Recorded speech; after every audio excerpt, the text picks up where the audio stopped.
मुडदा गाडला या गावच्या पोरांचा. समदा गाव सोडून रोज माझ्याच घराच्या भीतीवर येऊन मुत्यात. आज पेकटच मोडती एकेकाच. सावळ्या तू येडा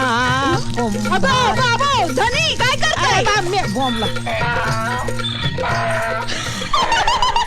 पाणी वाटत होतं होय. मग तुला काय वाटलं? काय करीत होतो मी? मला वाटलं गावची पोरी येऊन आपल्या भीतीवर मुत्यात का काय. मग ती भिताडवाला करूस्तवर तू काय करीत असती? मी बघत असते. काय? ते कवा माझ्या कचाट्यात घावतील ते बघत असते. समजलं का? समजलं समजलं समजलं समजलं नक्की समजलं. समजलं ना. मग चला घरात. अरे ते चला घरात चला घरात चला घरात करू करू तू मला एकदम लूज करून टाकलंस पार. खरं का काय? नाही तर काय. अहो काय धनी तुमच्या तर काही बी अवसर नाही उरलं. वारं येतात भातकान पडतंय. तुझ्यामुळं झालंय सगळं. अगं एका काळी कसली तब्येत होती माझी.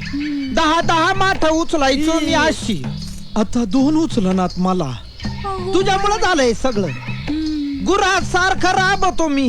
तुझी काडीची मदत होत नाही मला.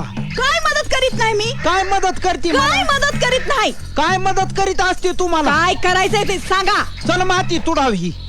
ही म्हणजे कसं झालं? माझं मलाच झालंय जड आणि शेजारी म्हणती माझं बाळणपण कर. अव ही बापेची काम. ही बापेची काम झालं ना. घेतलं ना अंग काढून. अगं मला दररोज तुडवती तशी ही माती तुडवायची. आणखीन काय? असं हा मग बघाच.